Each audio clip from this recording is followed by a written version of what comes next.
Annyeong Oppa, Oni, welcome back to my channel CEO of Buckethead right here. Vanessa Kong is back with the best friend. Siapa namamu? Hai guys, nama aku Jasmine Isabel dan aku teman dekatnya Vanessa. Kita kurang lebih udah temenan mau 10 tahun sih dan kita emang nggak pernah ada selek, ada cekcokan ya, ada dikit lah. Tapi itu tidak memisahkan pertemanan kita dan pertemanan kita udah 10 years and still counting. Jadi hari ini aku sama sahabat dekat aku sendiri, kita mau cerita tentang kehidupan seorang atlet. Karena kebetulan sahabatku ini kelakuannya beda kali sama aku. Dia seorang atlet yang sungguh rajin olahraga, bener-bener kayak wah aktif ya bun. Gak kayak gue yang tukang Kaum rebahan. Ya, gue tau lu pada nonton sebenarnya kaum rebahan, semua jujur nggak? Ya, jadi kali ini kita mau bahas tentang kehidupan seorang atlet di Indonesia itu bagaimana sih guys, ya kan? Tapi pertanyaan pertama ini rada nggak enak, langsung gue gas. Kalian tahu nggak Kendall Jenner? Tahu lah, nggak mungkin nggak tahu. Dia tuh kalau di sana itu terkenal dengan yang namanya ngegas semua cowok-cowok yang pemain basket guys. Jadi dia tuh dirumorkan Kendall Jenner Indonesia pacarannya tuh sama pemain basket tinggi-tinggi. Wax. Jujur. Jadi apakah kamu seorang Jasmine Isabel tuh Kendall Jenner Indonesia atau bukan? Ya kalau cantiknya sih ya mungkin 11-12 ya sama Kendall Jenner. Tapi ya seneng juga sih dikatain sama mirip sama Kendall Jenner sih sejujurnya. Jadi Sifatnya, bukan mukanya. tapi kan itu belum tentu berarti jelek dong. Belum berarti tentu jelek dong. Jadi kan by the way kamu sekarang lagi pacaran sama basket juga kan? Iya. Empat semua guys. Satu loh pacar aku, kalau 2-3 boleh lah ngomong di 4. Oke, ya udah intinya satu. Terus ternyata kalau aku dengar kehidupan seorang atlet itu rada wild, ya kan? Seperti plus kayak kurang lebih kayak entertainment gitu kan. Jadi kita tanya, lu pacaran sama anak-anak basket itu udah pernah ngapain aja? Agak vulgar ya bun. Udah pernah ngapain aja lu? Masa di depan kamera sih? Udah sih di fisik.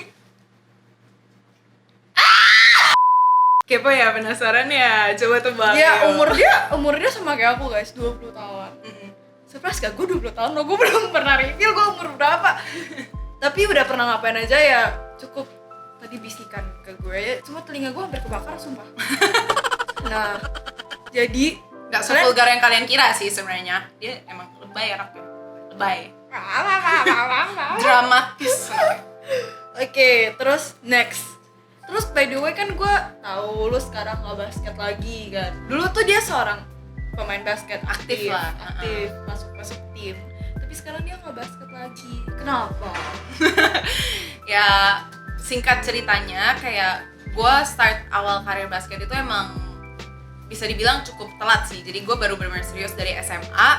Terus abis itu kebetulan lagi banyak event daerah, event sekolah, dan event nasional yang aku ikut gitu. Jadi ya otomatis aku jadi makin terpacu dan semangat. Dan karena sangat padatnya latihan dan pertandingan itu membuat aku tuh overtraining. Dan hasil dari overtraining itu aku kena cedera yang namanya ACL and meniscus. Dan sampai dia nggak bisa jalan. Iya, aku operasi. Nah, jadi ACL meniscus itu kalau kalian nggak tahu, kalian bisa search it up in Google. Tapi singkatnya itu ligamen pada lutut itu sobek gitu. Jadi aku butuh menjalankan proses yang namanya operasi. Dan operasi itu memakan waktu yang Cukup lama. banyak banget lama dan pengorbanan dan kesakitan itu lama banget. Bahkan pas aku operasi sendiri itu di tahun 2019.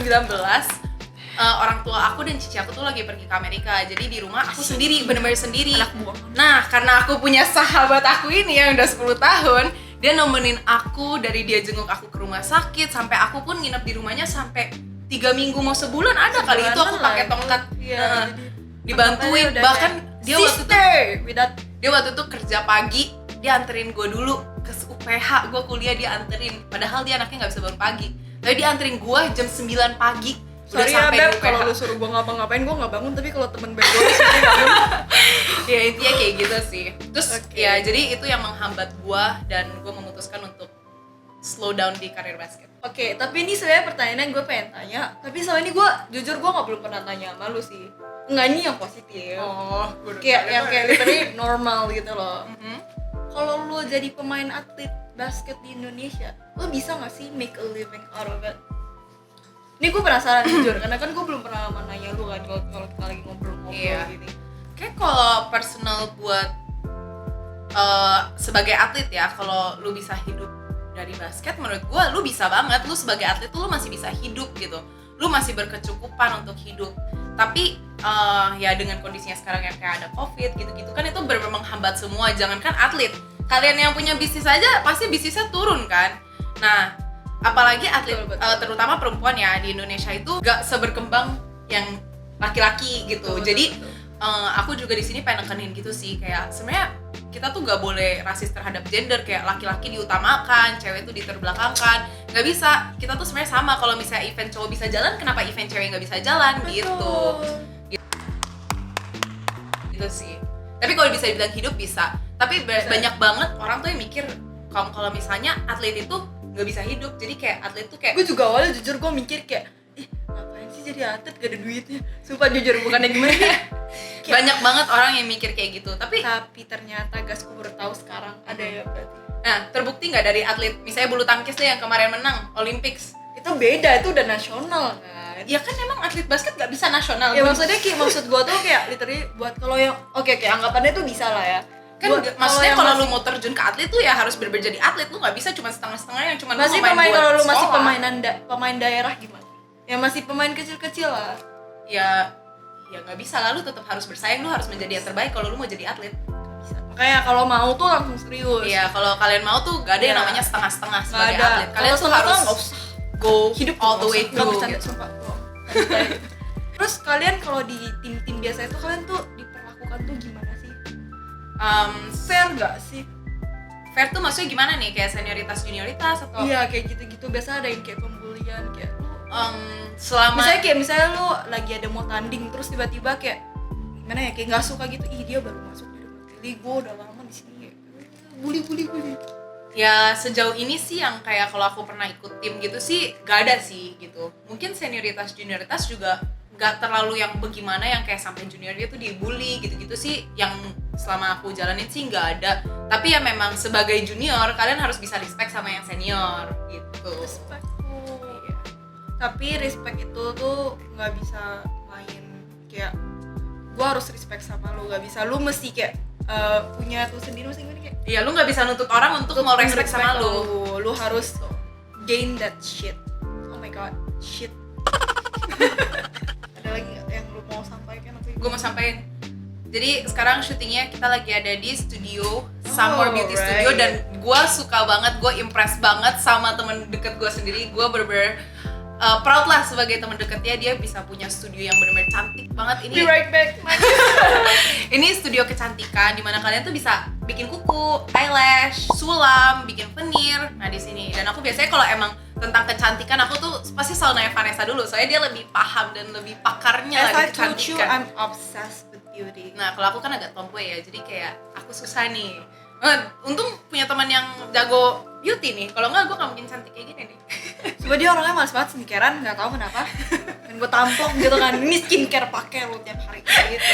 Iya. Jadi gitu sih. Ya buat kalian yang emang pengen tertarik dan pengen lihat, ini studio tuh emang bagus dan rapi dan udah upgrade banget lah. Sebelumnya aku udah pernah kunjungin dan aku kalau boleh jujur emang yang ini tuh jauh lebih rapi, jauh lebih menarik, jauh lebih bagus gitu. Ya, dan lokasinya itu ada di berkembang. Pantai Indah Kapuk. Ya, di bawahnya Red Wolf. Oke. Buat kalian yang nggak tahu Red Wolf, search sekarang juga. Itu bar paling pecah.